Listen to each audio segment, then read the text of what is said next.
भला हुआ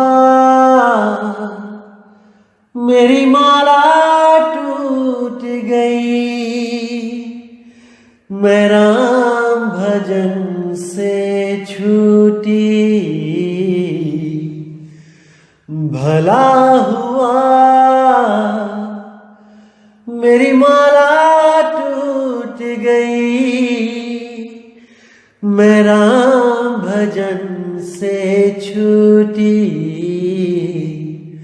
मेरे सिर से टली बला, भला हुआ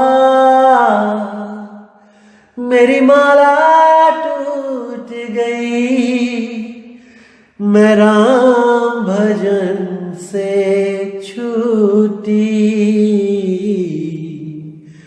मैं राम भजन से छूटी। नमस्कार दोस्तों, एक बार फिर आपके सामने कुछ बहुत ही अनमोल वचन संतों के लेके आया हूं। आपने पूरे विवेक के साथ, पूरे ध्यान से, पूरी लगन से, पूरी तलवारें तिखी करके विवेक की और ये सत्संग सुनना है। और मैं मालिक से हमेशा ही दुआ करूंगा कि आपको एक एक चीज जैसे मैं समझाना चाहता हूं बिल्कुल वैसे ही समझ आ जाए, ताकि आपकी जो अज्ञान की परतें हैं वो एक एक करके खुल जाएं और आप अपने निज स्वरूप, निज रूप को, उस निज नाम को प्राप्त करने लायक बन सको। तो आज दोस्तों, आज जो मैं वाणी लेके आया हूं वो गुरु ग्रंथ साहब के पेज नंबर 526, अंग नंबर 526 पे ये वाणी है। बड़ी प्यारी वाणी है। अगर आप अच्छी तरह समझ के इसको विचार करोगे तो बिल्कुल स्पष्ट समझ में आएगा दोस्तों। तो वाणी का नाम है, अरे भाई गोविंद नाम मत बिसरै, कि हे प्राणी परमात्मा का नाम, अपना निज नाम, उसको कभी मत बिसारना भाई। ये जो तेरा नाम देह का है, शरीर का है, ये तेरा नाम नहीं है, तेरा नाम कुछ और है। अरे सत्य स्वरूपी नाम साहिब का, सो निज नाम हमारा। वही सत्य स्वरूप, वही हमारा नाम है, वही हमारा असली स्वरूप है। तो आज इस वाणी पे विचार करेंगे। तो क्या कहती है वाणी? अंत काल जो लक्ष्मी सिमरै, ऐसी चिंता महि जे मरै, सर्प जोनि वो वलि वलि अवतरै। ये जो वाणी है ये उस समय के लिए इशारा कर रही है जब आप इस देह को छोड़ोगे, जब आप इस शरीर को त्यागोगे, तब आपकी सुरती कहां पे होगी। और केवल उस सुरती के शब्द में ना होने के कारण बाकी जो जंजाल है तीन लोक का, अगर वहां पे वो सुरती होगी तो आगे आपको कौन सा जन्म मिलने वाला है। तो वाणी पे विचार करेंगे। अंत काल है जो लक्ष्मी सिमरै, ऐसी चिंता में जय मरे, सर्प जोनि वो वल वल अवतरे।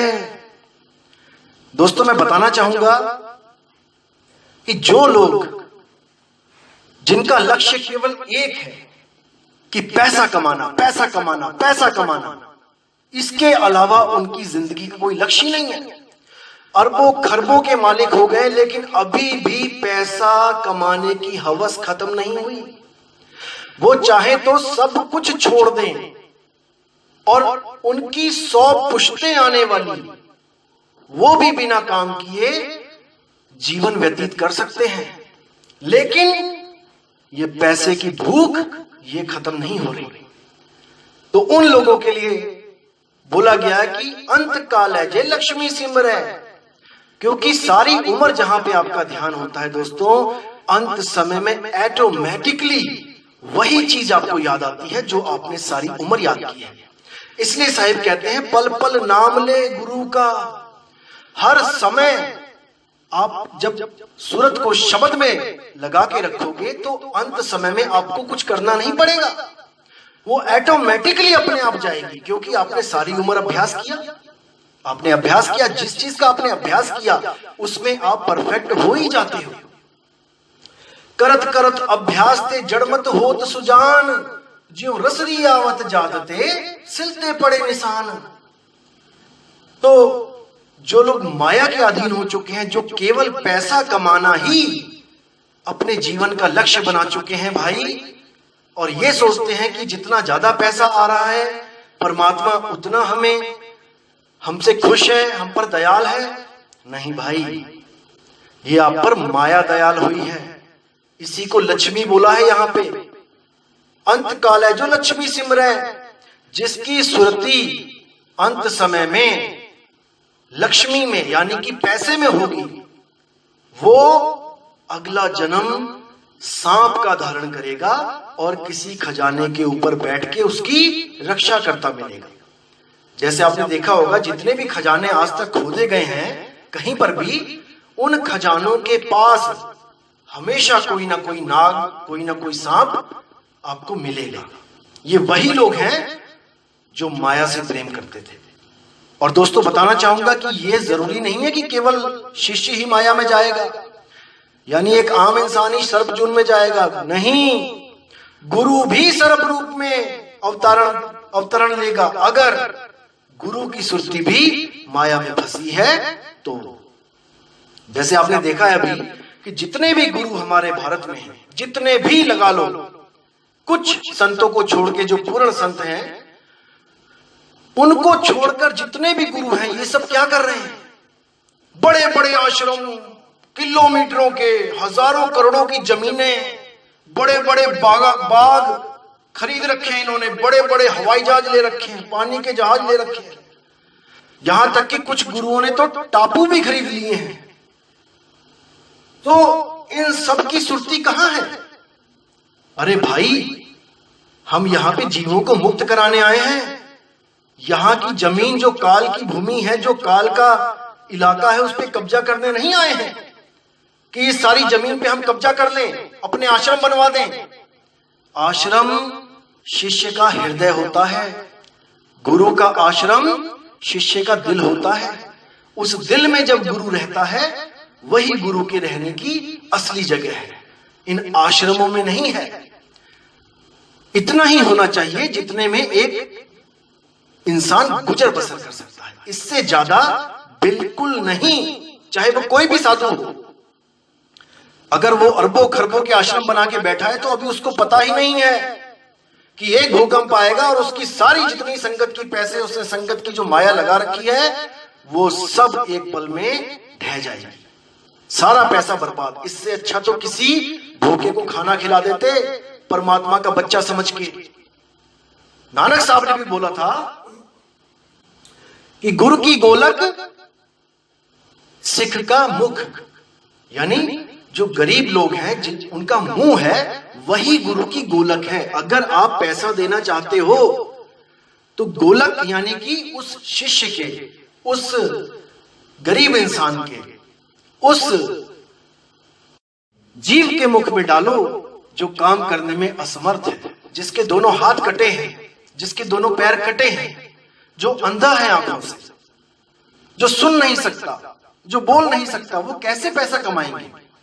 हालांकि वो दिलेर होते हैं, पैसा कमाते हैं वो लोग भी, लेकिन कुछ ऐसे होते हैं जो बिल्कुल अपाहिज हो चुके होते हैं। कौन करेगा उनकी मदद?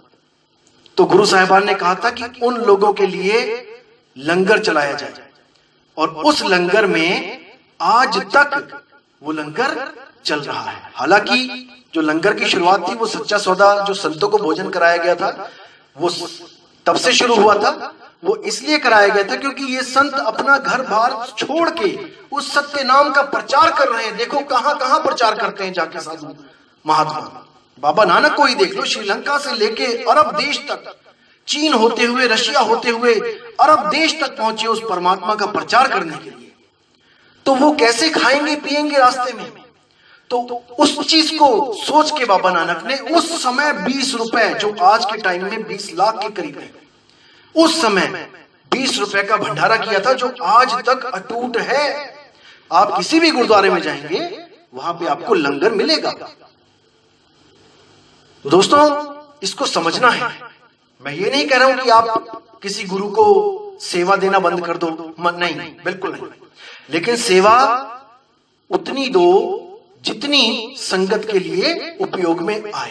ये नहीं कि 10 लाख का चेक काट के दे दिया कि मेरा सतलोक में प्लॉट बुक हो गया, 20 लाख का चेक काट के दे दिया कि मेरी तो मुक्ति हो गई। ऐसे मुक्ति नहीं होगी भाई। हमारे आश्रम का क्या हिसाब है मैं आपको बताता हूं। हमारे आश्रम में जो साधु महात्मा हैं जो रहते हैं वहां पे, वो अपनी मेहनत की रोटी खाते हैं। वो धान उगाते हैं, वो गेहूं उगाते हैं, आंवले का छोटा सा बाग है उसमें पूरी सेवा करते हैं पेड़ों की। तो उससे जो पैसा आता है वो उनके रहने खाने के लिए मोर देन इनफ होता है, और ज्यादा बच जाता है उसका साहिब जी गुरुजी भंडारा कर देते हैं। साल में एक बार भंडारा होता है जिसमें 350-400 साधु आते हैं अलग अलग पंथों के, केवल हमारे पंथ के नहीं होते हैं। कोई ओम को मानता है, कोई सोहम को मानता है, कोई ज्योत निरंजन की पूजा करवा रहा है, कोई त्रिकुटी में ध्यान लगवा रहा है, कोई नाक पे ध्यान लगवा रहा है, कोई नाभि पे ध्यान लगवा रहा है, कुछ ना कुछ कर ही रहे हैं वो लोग। लेकिन हमें उनसे कोई प्रॉब्लम नहीं है। जी आयानो, आइए महाराज आपका स्वागत है, बैठिए, भोजन करिए। उनको भोजन करवाते हैं, उनको पूरा मौका देते हैं सत्संग करने का। किसी के साथ भेदभाव नहीं करते कि ये काल का दूत है, ये गलत बात करेगा, नहीं भाई। जीव में हम इतनी शक्ति पैदा कर देते हैं विवेक की कि वो स्वयं इतना विवेकी हो जाता है कि वो गुरु की बात समझता है कि ये काल का दूत है कि ये अकाल का दूत है। वो खुद समझ जाता है कि मेरे भले की बात कर रहा है कि मेरे बुरे की बात कर रहा है। हम किसी को दोष नहीं देते वहां पे, हमारे लिए वो सब गुरु समान है। जिसने वेश धारण कर लिया वो आए, वो बैठे, सत्संग करे, प्रवचन करे, उसकी पूरी सेवा करते हैं। ये हमारे आश्रम का कानून है। साल में एक बार भंडारा होता है। बुद्ध पूर्णिमा के अगले 2 दिन, हर साल जो भी बुद्ध पूर्णिमा होता है आती है, उसके अगले दिन और उसके अगले दिन 2 दिन लगातार, जो इस बार मई में 19 और 20 तारीख को भंडारा हमारा निश्चित किया गया है। बुद्ध पूर्णिमा से अगले दिन और उसके अगले दिन।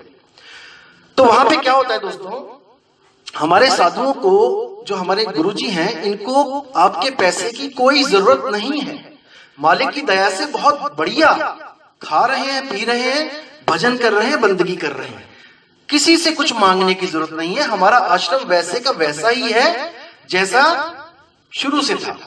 कोई उसमें कोई बिल्डिंगें नहीं बना दी, कोई कुछ नहीं। हाँ, एक हॉल बनाया गया है जिसमें संकट थोड़ी ज्यादा होने लग गई, तो खुले में सोना मुश्किल हो गया था कई लोगों के लिए कि हम खुले में नहीं सो सकते। लेडीज हैं जैसे खुले में नहीं सो सकती, तो उनके लिए एक आश्रम, एक छोटा सा हॉल बनाया गया जिसमें 100-50 लोग रुक सकते हैं, लेडीज रुक सकती हैं। ठीक है, वो भी अपने लिए नहीं, गुरुजी ने अपने लिए नहीं बनाया। अपने लिए तो एक छोटा सा कमरा है उनका, आपको दिखाऊंगा, मैं फोटो शेयर करूंगा, जिसमें वो शुरू से ही रहते आए हैं। उनके गुरुजी भी रहते आए हैं, उनके भी गुरुजी रहते आए हैं। वो कमरा वैसा ही है, छोटा सा। और आपको बताना चाहूंगा कि हमारे सत्संग में जब हमारे गुरुजी सत्संग करते हैं तो स्टेज पे बैठते हैं, तो कुछ भगत वहां पे आके, जो गुरुजी के भगत होते हैं, कोई जरूरी भी नहीं है कि गुरुजी के भगत हो, वो अपनी श्रद्धा से, अपनी इच्छा से, सेवा से, क्योंकि आश्रम में आए हैं, कुछ ना कुछ तो खाएंगे पिएंगे। अब आप गुरुद्वारे में जाते हो, लंगर खाते हो, और लंगर में अगर दान पेटी में ना डाल के सीधे बाहर आ जाओ तो मन में एक ग्लानि होती है कि यार तेरे हाथ पैर सही है, तू खाता पीता बंदा है, तेरे हाथ पैर सही है, मेहनत कर सकता है, फिर तू लंगर में फ्री क्यों खा के आया? क्योंकि फ्री में तो नहीं मिलेगा वहां लंगर में, वहां पे भी तो पैसे देके खरीदा गया ना वो अन्न। तो संगत की सेवा से ही वो अन्न खरीदा गया, यानी कि तुमने किसी का दान तुम खा के आ गए। समझो इस बात को। देखो, 2 तरह के होते हैं लंगर में जाने वाले। एक होते हैं जो समर्थ होते हैं, जिनके पास खुला पैसा होता है, लेकिन वो फिर भी गुरुद्वारे में जाते हैं और वहां पर गुरु का प्रसादा छकते हैं।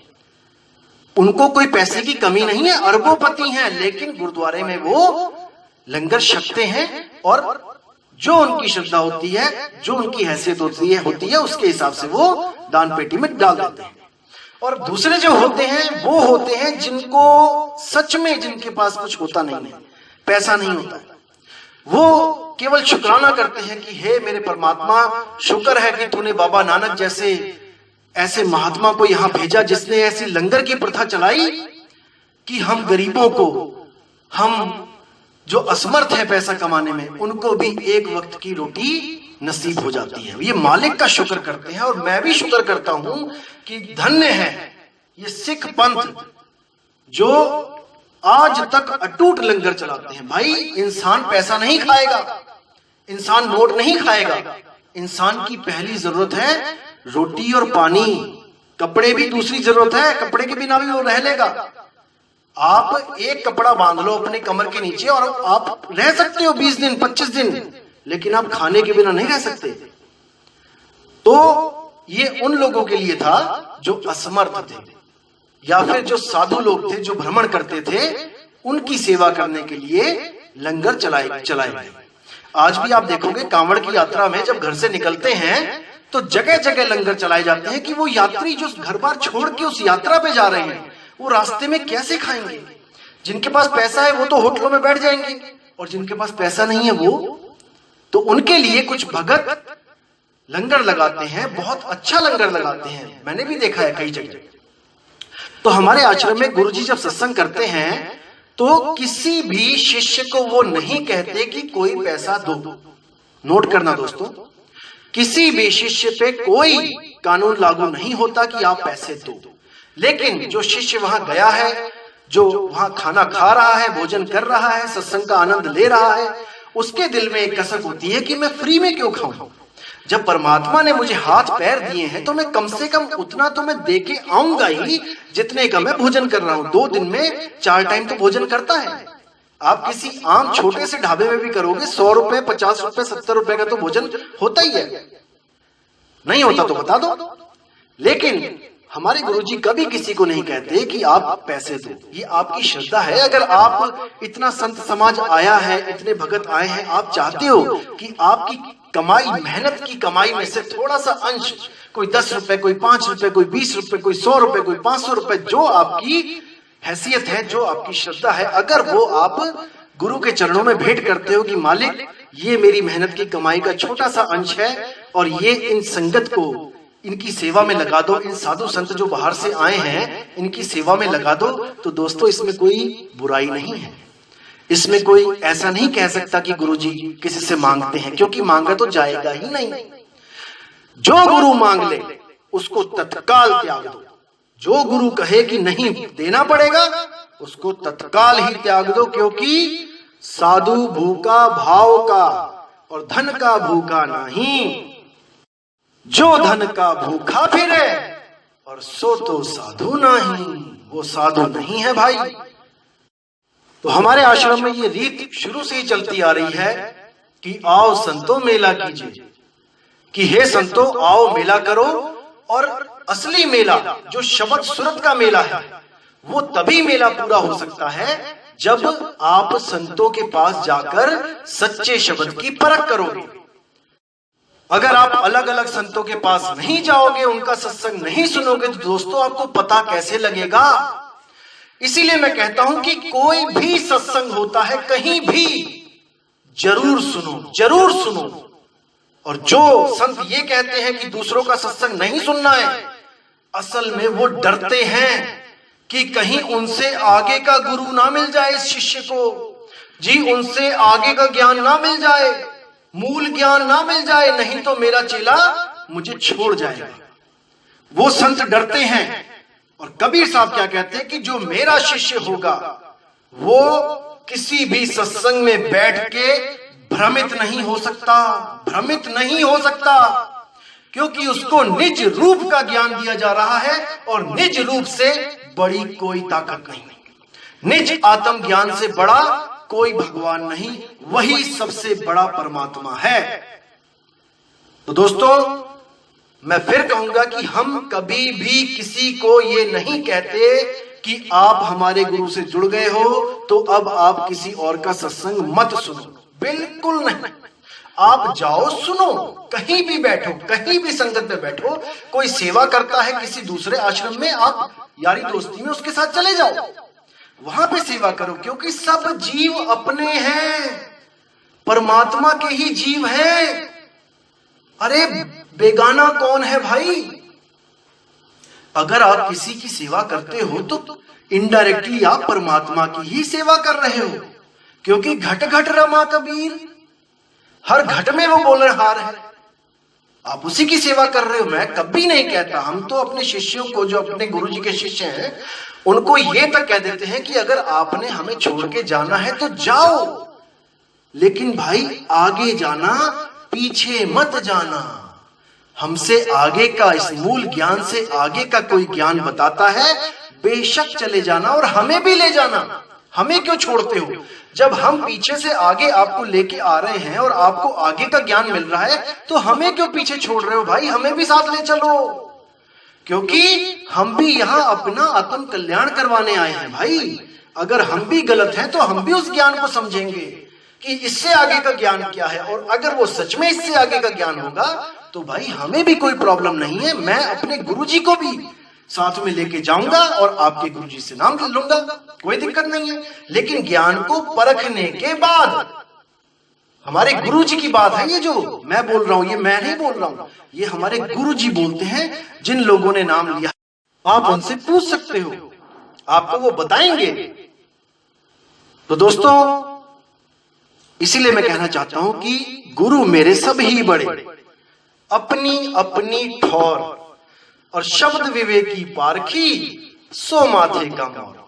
वही शब्द विवेकी गुरु हमें चाहिए, जो हमें हमारा निज रूप दे दे, हमें दूसरे की पूजा ना करवाए। अरे दूसरों की जय से पहले खुद की जय करें। मुझ में क्या कमी है जो मैं किसी और की जय करूं? क्या परमात्मा मुझ में नहीं है? क्या गुरु में ज्यादा है और मुझ में कम है?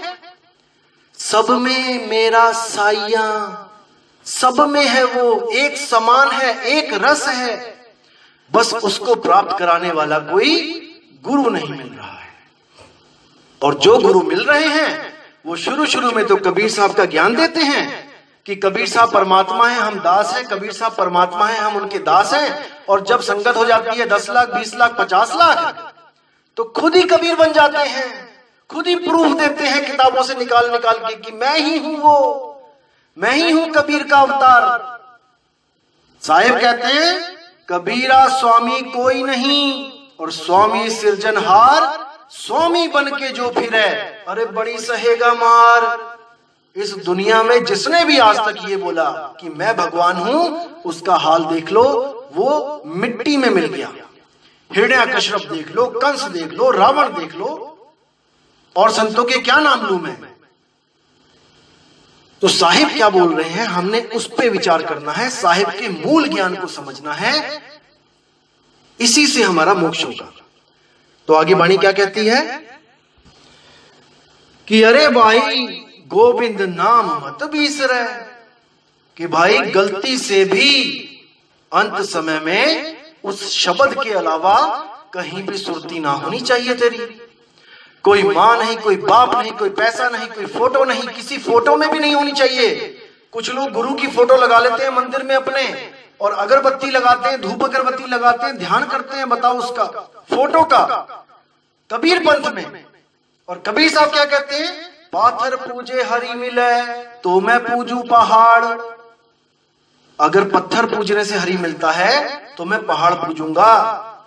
दोस्तों, कई जगह सत्संग करते हुए केवल फोटो लगाई जाती है, वो भी इसलिए कि सामने जो आदमी आ रहा है उसको पता लग सके कि किस महात्मा की वाणी यहां बोली जा रही है। मैं भी सत्संग करता हूं, मैंने भी 1-2 जगह फोटो लगाई है कबीर साहब की, वो भी केवल इसलिए कि सबको पता लगे कि यहाँ पे किस पंथ की बात चल रही है। उसकी फोटो नहीं पूजनी है कि कोई माथा टेकने लग जाए उसमें, बिल्कुल नहीं। वो आपके पास है, फोटो में नहीं है। तो इसको समझो मेरे भाई। आगे क्या कहते हैं, अंत काल है जो स्त्री सिमरे, ऐसी चिंता में जे मरे, वैश्वा जून वो वाली वाली उतरे। अब यहां पर इस भाव देखना है, शब्द लिखा है स्त्री, भाव क्या है कि अंत काल है जो स्त्री सिमरे, यानी कि जो काम की तरफ ज्यादा ध्यान होता है जिनका, उसकी तरफ इशारा करके बताया है कि जिसको अंत समय में भी उसका सिमरण रहेगा काम का, वो इस देह को छोड़कर उस देह में चला जाएगा जहां पे उसका काम ही यही होगा, वैश्या जन्म। पूरा दिन उसी काम में लिप्त रहे। क्यों? क्योंकि सुरती है, सुरती का खेल है सारा। जहां रहेगी सुरती उसी का रूप धारण कर लेगी। जहां आशा तहां वासा। तो आगे क्या कहते हैं? अंत काले जो लड़के सिमरे, ऐसी चिंता में जे मरे, सूकर जोन वो वल उतरे। जो लोग अंत समय में जिनकी सुरती होती है बच्चों में, अपने बच्चों में, जैसे कई लोग देखा होगा आपने जो कहते हैं भाई मैं तो अब जाने वाला हूं, मेरे लड़के को बुला दो, मैं उसको आखिरी बार देखना चाहता हूं। ऐसे भी कई आपको मिलेंगे जो इस दुनिया को, नाटक को असल समझ के बैठे हैं। वो क्या सोचते हैं कि बस मैं अपने बच्चों को देख लूं और मैं सीधे स्वर्ग चली जाऊंगी, मैं चला जाऊंगा स्वर्ग को अपने बच्चों के दर्शन करके। बिल्कुल नहीं। उनके लिए बोला है अंत काल है जो लड़के सिमरे, ऐसी चिंता में दे मरे, सूकर यानी सुअर। वो सुअर की जोन में चले जाएंगे और उस सुअर के 20-20 बच्चे एक बार में पैदा होंगे और कोई इधर घूमेगा कोई उधर घूमेगा और वो नाली में गंदगी में पड़ी अपने बच्चों को चाटेगी। ये उन लोगों की हालत है जिनका ध्यान अपने बच्चों में होता है, परमात्मा में, शब्द में नहीं होता है। आगे क्या बोलते हैं? अंत काल है जो मंदर सिमरे, ऐसी चिंता में जे मरे, प्रेत जोन वो वली उतरे। जिनका ध्यान अंत समय में मंदिर का मतलब क्या है? ईंट पत्थर। जैसे आप देख रहे हो कि मंदिर भी ईंट पत्थर के बने हैं और घर भी ईंट पत्थर के बने हैं। जिनका भी ध्यान घरों में होगा या मंदिर में होगा, आपने देखा होगा पुरानी फिल्में देखी होंगी आपने, पुराना मंदिर। अब बताओ मंदिर में भगवान रहेगा या भूत रहेगा? सोचने वाली बात है कि फिल्मों के टाइटल होते थे कि पुराना मंदिर और उसमें भूत रहते होते थे। तो वही लोग हैं भाई जो जिनकी सुरती उन्हीं मंदिरों में, उन्हीं ईंट पत्थरों में जुड़ी हुई थी कि भगवान यही मिलेगा, तो उनकी सुरती उसी स्थान पे टिक जाती है। प्रेत जून वो वल उतरे। कई हॉन्टेड हाउस देखे आपने, बड़े बड़े महल। जिन राजाओं का ध्यान यही था कि मेरा कितना बड़ा महल है, मेरी कितनी वाहवाही है, और 24 घंटे उसको यही लगता था कि मैं कितने बड़े महल में रहता हूं, सारी सुरती उसकी महल में फंसी है। तो अंत समय जब प्राण त्यागे तो उसी महल में प्रेत बन के घूमा। तो साहिब कहते हैं बिल्कुल नहीं, शब्द के सिवा सुरती को कोई ठिकाना नहीं होना चाहिए, बिल्कुल नहीं। और जो गुरु गलत शब्द देके, अधूरा शब्द देके अगर आपकी सुरती को उस अधूरे शब्द में अगर उसने जोड़ दिया, तो दोस्तों बहुत दुख के साथ कहना पड़ेगा कि आप केवल नाम के भगत होगे, काम के नहीं। आपको वापस इसी दुनिया में आना पड़ेगा जब तक आपने उस सार शब्द को नहीं जाना, जो श्वासों से भी न्यारा है, जो अक्षरों से भी न्यारा है, जो शरीरों से भी न्यारा है, जो त्रिकुटी से भी न्यारा है, जो अनहद नाद से भी न्यारा है। वो शब्द जब आपको पता लगेगा, गुरु भेद देंगे, तब आपकी सुरती को पक्का ठिकाना मिलेगा। अन्यथा आप यहीं जन्म मरण में भटकते रह जाओगे। तो आगे क्या कहते हैं? नारायण सिमरे, ऐसी चिंता में जे मरे, बदत तिलोचन ते नर मुक्ता, पीतंबर वाके हृदय बसे। क्या बात है। कहते हैं अंत काल जो नारायण सिमरे। अब नारायण का मतलब यह मत समझ लेना कि विष्णु जी की बात चल रही है, बिल्कुल नहीं। नारायण का मतलब है जो हर नर में आयन, जो नर में आके वो जो बैठा हुआ है, सब में एक भी घट खाली नहीं है, उस नारायण की तरफ इशारा किया जा रहा है कि अंत समय में अगर वो नारायण आपको याद है, वो शब्द गुरु आपको याद है, तो आपकी सुरती कभी भी नहीं भटक सकती। अंत काले नारायण सिमरै, ऐसी चिंता महि जे मरै। यानी कि जो इस चिंता में, इस नारायण की चिंता में, यानी उसको सिमरण करते हुए जो देह त्यागता है, उसकी सुरती शब्द में ही समा जाती है। जिसकी चिंता करती है वैसी ही हो जाती है, जिसको याद करती है वैसी ही हो जाती है। तो इसलिए बोला साहिब ने, सुरती समाए शब्द में और वाह को काल न खाए, जाप मरे अज पामरे और अनहद भी मर जाए। जितने भी जाप हैं ये सब आप उसी वक्त भूल जाओगे जब आपको मौत आएगी। जब मौत आती है तो कोई मंत्र याद नहीं रहता। कोई बंदा जिसको तैरना नहीं आता और पानी में गिर जाए तो वो मंत्र नहीं जपता, वो कहता है बचाओ बचाओ बचाओ। आप श्वासों का अजपा जाप करते हो, पानी में गिर जाओ तो श्वास खींचोगे, पानी नाक में घुस जाएगा। कैसे सिमरण करोगे? अंत समय सिमरण नहीं होगा तो 84 में जाना पड़ेगा। इसीलिए साहिब ने इन सब को खत्म करके सुरती शब्द योग का प्रचार किया कि चाहे पानी में गिर जाओ, चाहे अग्नि में जल जाओ, सुरती काम करती है। जिसको आग लग जाती है उसकी सुरती क्या काम करती है कि वो पानी ढूंढती है। आग लगी है शरीर में, हाय हाय कर रहा है, लेकिन उसकी सुरती उसको भगा के लेके जा रही है कि कहीं आसपास पानी हो। देखो आप वीडियोस देखो, जिनके शरीरों में आग लगी है वो भाग रहे हैं और वो पानी ढूंढ रहे हैं। तो जब शरीर बिल्कुल जल के एक जगह बैठ जाएगा, ये सुरती तब भी नहीं मरेगी, तब भी सुरती उस शब्द को याद करेगी जो गुरुजी ने दिया है। इस शरीर को तत्काल त्याग के उस शब्द को याद करती हुई उसमें समा जाएगी, क्योंकि काल सुरती को नहीं पकड़ सकता। ये सुरती ने काल को पकड़ा हुआ है। यहां पे प्रॉब्लम है, ये भूल है। जैसे आपको किसी काले नाग ने, आपने कोई काला नाग पकड़ लिया हाथ में और वो आपको बार बार डस रहा है और आप उसको छोड़ने की जगह और कस के पकड़ते हो, तो भाई वो हमेशा ही काटेगा। बचना चाहो तो उसको दूर फेंक दो। मतलब सुरती ने तन और मन को पकड़ा हुआ है, इसलिए वो अपने आप को तन, अपने आप को मन समझ रही है। और जब शरीर छूटता है अंत समय, तो क्या सोचती है कि अरे मैं मर रही हूं। क्यों? क्योंकि वो खुद को शरीर समझ रही है। वो अपनी सारी शक्ति इसमें लगा देती है कि शरीर मरे ना। दोस्तों, ये शरीर ही काल है। ये कभी नहीं चाहता कि मैं मर जाऊं, क्योंकि अंदर यही मन रूप में बैठा है जो डराता है। अंत समय में ये आपको डराएगा कि तू मर रहा है, तू मर रहा है। जिसके पास शब्द होगा वो इसकी बातों में नहीं आएगा। वो उसी वक्त जानेगा कि मैंने करना क्या है, मुझे गुरुजी ने दाव क्या दिया था। यही फैसले की घड़ी होती है अंत समय।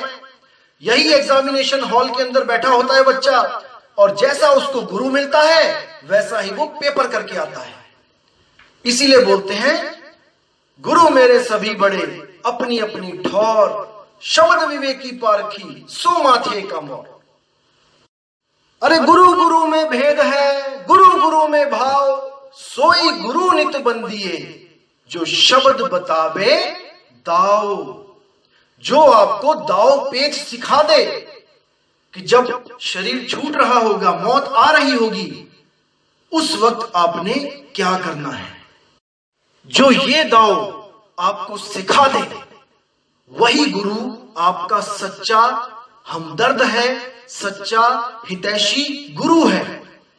और जो गुरु ये कहे कि जब तू मरेगा तो मैं आऊंगा तुझे बचाने, मेरी आस लगा के रखना, दोस्तों वो सबसे बड़ा दुश्मन है आपका।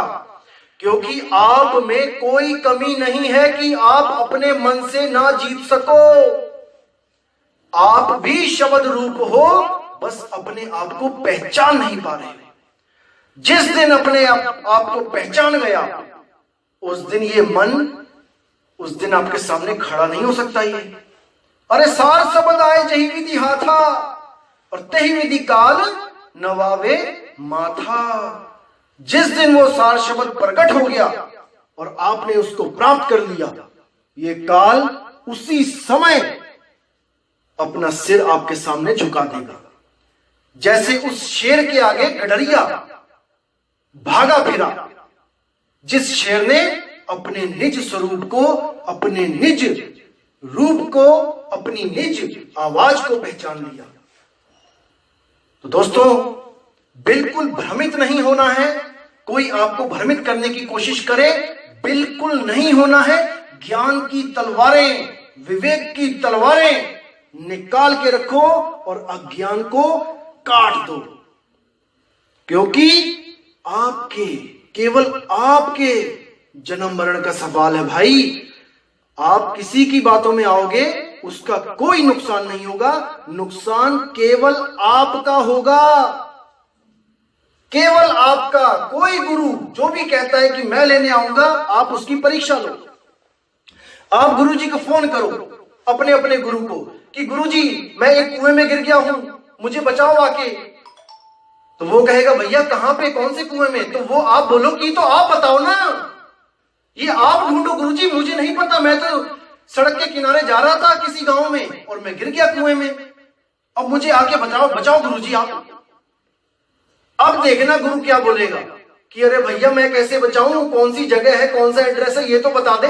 अरे जब तुम कुएं तक नहीं आ सकते तो तुम उस जीव को अंत समय में कैसे बचाओगे, जिसका तुम्हें पता भी नहीं होगा कि वो कब मरने वाला है? कैसे बचाओगे? अरे क्यों मूर्ख बनाते हो अपनी संगत को? इन भोले जीवों को क्यों मूर्ख बनाते हो भाई? याद रखो दोस्तों, जिस गुरु की कबीर साहब बात करते हैं कि वो अंग संग है, वो हमेशा आपकी रक्षा करेगा, वो शब्द गुरु है, शब्द गुरु, वो देह गुरु नहीं है। समझो इस बात को।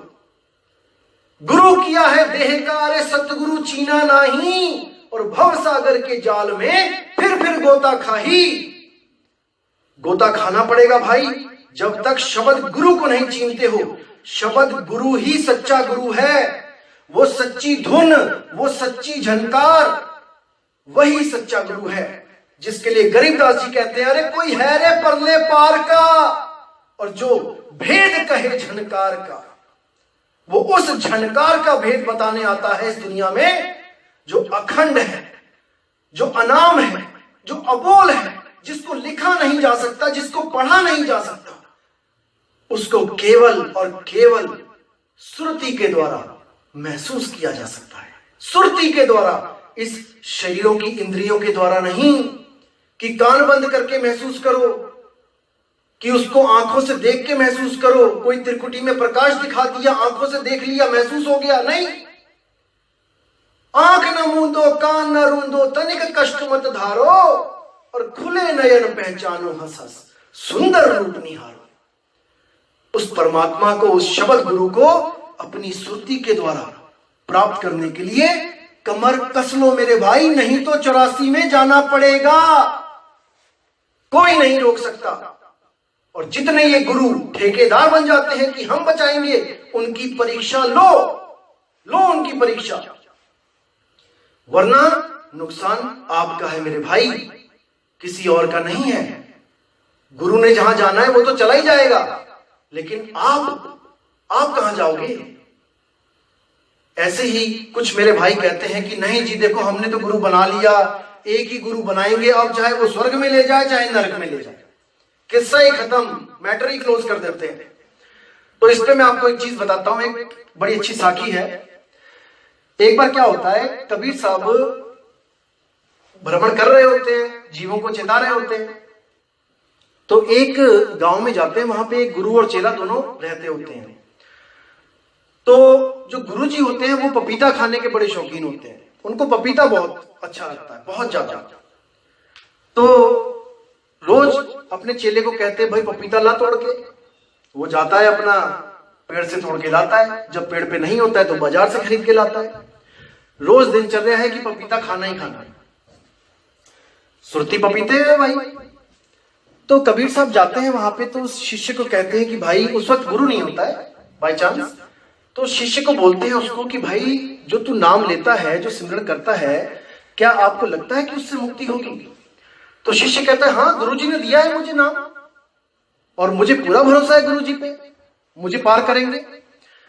तो कबीर साहब ने कहा कि जिस नाम को तुम सिमरण करते हो ना भाई, वो 52 अक्षरी नाम है, वो 52 अक्षरों से बोलने में, लिखने में, पढ़ने में आता है, उससे कैसे मुक्ति होगी? वो तो आपने ही बनाया, वो तो घड़ है जिसको घड़ा गया है। परमात्मा का नाम तो अनघड़ है, उसको कोई घड़ नहीं सकता। तो वो बात उसके शिष्य के समझ में नहीं आती है। वो कहता है नहीं नहीं नहीं, मैंने तो गुरु बना लिया है, बस जी मैं तो यही गुरु जी के साथ ही जाऊंगा, जहां पे जाना है गुरु जी ने मुझे भी लेके चले जाएंगे, मुझे अब किसी और गुरु की जरूरत नहीं है। कबीर साहब कहते ठीक है भाई। तो एक दिन क्या होता है कि गुरु जी बैठे होते हैं, चेला अपना सेवा कर रहा होता है, तो गुरु जी का एकदम मन करता है कि आज पपीता लेके आ भाई। तो जैसे ही वो पपीता लेके आते हैं तो वहां देखते हैं कि गुरु जी चोला छोड़ दे, गुरु जी खत्म। बड़ा हैरान परेशान होता है कि यार ये क्या हो गया।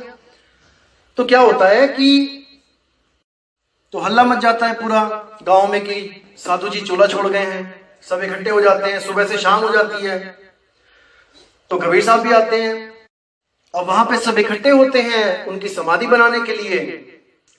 तो समाधि जब बन जाती है, उनको वहां पे सारा उनका क्रियाक्रम हो जाता है। तब कबीर साहब पूछते हैं शिष्य से, सब चले जाते हैं, शिष्य अकेला रह जाता है। तो कबीर साहब कहते हैं हाँ जी भाई, अब बताओ क्या आपको उस नाम से मुक्ति मिलेगी जो गुरुजी सिमरन करवाते थे, जो गुरुजी खुद सिमरन करते थे उस नाम से? तो चेला बोला देखो जी, जहां गुरुजी जाएंगे वहीं मैं जाऊंगा, मुझे किसी गुरु की जरूरत नहीं है, मुझे मेरा ही गुरु काफी है। तो कबीर साहब कहते हैं अच्छा एक काम कर, वो जो पपीता पड़ा है सुबह से वहां पे, उसको लेके आ। तो वो जब लेके आता है तो उसको कहते हैं काट। तो जैसे ही वो पपीता काटता है तो क्या देखता है कि उसके अंदर केवल एक कीड़ा उस पपीते को खा रहा होता है। तो कबीर साहब कहते हैं देख भाई, तेरा गुरु ये है, अब तू देख ले कि तूने भी यहां साथ में बैठ के पपीता खाना है कि तूने मुक्त होना है। जिस मुक्ति के लिए तूने गुरु बनाया वो यहां पे पपीता खा रहा है बैठ के, क्योंकि अंत काल है, जो अंत काल जिसका सिमरन करोगे उसी में चले जाओगे। तो उस बच्चे की आंख खुलती है और कबीर साहब को वो सदगुरु मानता है और उस अबोल नाम, उस अकह नाम, उस नियक्षर नाम से जुड़ता है, उस सार शब्द से जुड़ता है और अपना कल्याण करवाता है। तो दोस्तों उसी तरह हमने भी उन गुरुओं के चक्कर में नहीं पड़ना है जो हमें जाप, अजपा और अनहद से जोड़ते हैं, क्योंकि ये तीनों ही मर जाते हैं और सुरती जहां पे लग गई वहां पे लग गई। उसी बीज से एक पेड़ बनता है। दोस्तों ये भरमाते कैसे हैं मैं बताता हूं आपको, ये गुरु कैसे भरमाते हैं। अगर आप इनसे कहोगे भी ना जाके कि गुरुजी जो आपने जाप दिए हैं ये तो कबीर बाणी में कहते हैं कि ये तो मर जाएंगे, ये तो पार नहीं कर सकते, वो लोग पता क्या बोलेंगे आपको, नहीं नहीं बेटा इनको जपो, इनको जपने से वो जो प्रकट होगा वो है असली, ये तो नकली है नाम। देखो मेरी बात सुनो, बीज होते हैं, एक होता है आम का बीज, एक होता है बबूल का बीज। दोनों कहने में बीज ही आएंगे और दोनों का जो पेड़ होता है वो भी कहने में पेड़ आएगा और बीज बोने के बाद ही पेड़ उगेगा। तो दोस्तों अगर बीज बोगे नकली यानी बबूल का तो आम नहीं मिलेगा, पेड़ बबूल का ही नहीं मिलेगा। वो भले आपको केवल छांव दे सकता है, छांव देगा वो आपको, लेकिन वो आपको आम नहीं दे सकता। यानी कि आपको जिस सिमरन करोगे जिसका 52 अक्षरों का, उससे कुछ तो मिलेगा, यानी कि आपको रिद्धियां सिद्धियां तो मिलेंगी, उससे छांव तो मिलेगी, लेकिन आपको आम रूपी मुक्ति नहीं मिलेगी। और जो असली बीज होगा वो आपको बबूल नहीं देगा। आम का पेड़ बोओगे तो बबूल नहीं मिलेगा, यानी कि उस सार शब्द से किसी को भी रिद्धि सिद्धि प्राप्त नहीं होगी, केवल मुक्ति प्राप्त होगी। कबीर साहब की वाणी है, सार शब्द में एक ही सिद्धि, मुक्ति करे तहां सेवा, और सार शब्द का खेल निराला, जाने गुरुमुख भेवा। जो असली गुरु होगा, जो असली शब्द का सिमरन करेगा, वो कभी रिद्धियां सिद्धियां प्राप्त नहीं कर सकता, कभी भी चमत्कार नहीं दिखाएगा। और जिन संतों के साथ चमत्कार जोड़ा जाता है, असल में क्या होता है, वो अरदास करते हैं मालिक से कि हे मेरे मालिक, ये जीव बहुत दुखी है और इसका कल्याण करो। वो खुद नहीं कहते कि मैं करूंगा, वो अरदास करते हैं। जैसे आप देखोगे कई लोग 3-3, 4-4 दिन, साधु आपने साखियां सुनी होंगी, 4 दिन कमरे में बैठे रहे, 3 दिन कमरे में बैठे रहे, और जो याचक आया था बेचारा अपनी मनोकामना लेके वो पूरी हो गई। तो लोग क्या करते हैं, उन साधु के साथ जोड़ देते हैं कि वो साधु की वजह से हुआ। अरे अगर साधु की वजह से हुआ होता तो वो 3 दिन कमरे में क्यों बैठा है? वो तो उसी वक्त समर्थ, तो उसी वक्त नोट निकाल के दे देगा कि ले भाई तेरा कल्याण हो।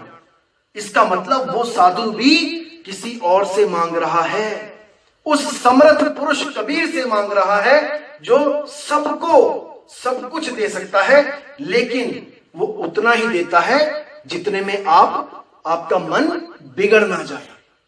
इसीलिए बोला है, साहिब इतना दीजिए जामे कुटुंब समाए, और मैं भी भूखा ना रहूं, साधु भूखा ना जाए। साधु भूखा ना जाए यानी साधुओं को भोजन करवाओ। वाणी बोल रही है, क्योंकि साधु अपना जीवन, अपने सब घर बार छोड़ के केवल जीवों के लिए भटक रहे हैं। जो असली साधु हैं, जैसे बाबा नानक जी थे, कबीर साहब जी थे, मदन साहिब जी थे, कहां नहीं गए वो, केवल जीवों का कल्याण करने के लिए। राम सेवक साहिब देखिए, हमारे गुरु जी के गुरु जी जो दादा गुरु हैं, कहां नहीं भ्रमण किया उन्होंने, जीवों को चेताने के लिए। तो ऐसे साधुओं की सेवा धन्य भाग अगर ऐसे साधुओं की चरणों की धूल भी मिल जाए तो दोस्तों गहराई से समझना है जो मैं कह रहा हूं और अपना कल्याण करना है मेरे भाइयों, क्योंकि मैं आपका दुश्मन नहीं हूं। मैं कोई यहां पे आपसे पैसे ऐंठने नहीं आया हूं।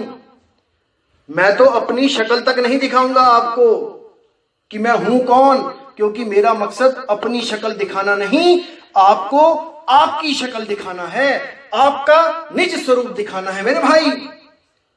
मैं कोई वाहवाही लूटने नहीं आया हूं यहां पे कि आप मुझे बहुत बड़ा ज्ञानी समझो, नहीं भाई, I am just a mediator.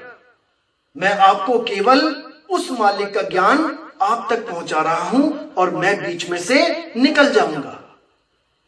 समझो इस बात को। तो दोस्तों मैं आपसे विदा चाहूंगा और पूरी उम्मीद करता हूं कि आपको हर चीज समझ में आ रही होगी मेरे भाई, क्योंकि यहां पे आपने खुद को पहचानना है, खुद को। और अगर आपके अलावा किसी और को गुरु कहता है पहचानो, तो याद रखना आपको 84 में जाना पड़ेगा। तो अब विदा चाहूंगा दोस्तों।